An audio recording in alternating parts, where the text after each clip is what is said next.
Marathon बैठका वारंवार पार पडत आहेत, मात्र तोडगा काही निघत नाही. आजच्या बैठकीत नेमकं काय झालं?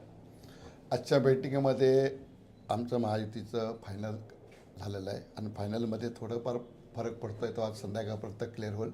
सन्माननीय महाराष्ट्राचे मुख्यमंत्री आताच बोलले आणि भाजपचे अध्यक्ष रवी चव्हाण, मी शिंदेसाहेबांशी पण बोललो.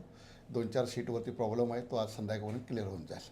किती जागांवर तुमची तडजोड होत आहे? भाजप किती आणि सेना किती? आता आमची 24 सीटवरती सीट आमच्या फायनल झालेल्या आहेत. बाकी 2-4 सीटवरती आहेत. आपलं तर थोडाफार फरक तो आज संध्याकाळपर्यंत सीएम साहेब आणि शिंदेसाहेब फायनल करतील. शिवसेनेला किती पाहिजेत आणि भाजप किती सीटवर लढेल? आता किती पाहिजे हा विषय नाही. ह्या वसई महानगरपालिकेवरती महायुतीचा झेंडा फडकवायचा आहे. त्याच्यामुळे आम्ही दोन्ही पक्ष एकत्र येऊन लढायचं आहे. मग आजचा काही तोडगा निघाला का नाही? तोडगा निघाला म्हणून तर आम्ही बसलोय ना सगळं.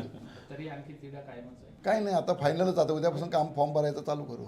कधी फॉर्म भरणार आहे? उद्यापासून चालू होईल, म्हणजे 2 दिवसात चालू होतील. पक्षाच्या आदेशाप्रमाणे चालू होतील. हिंदी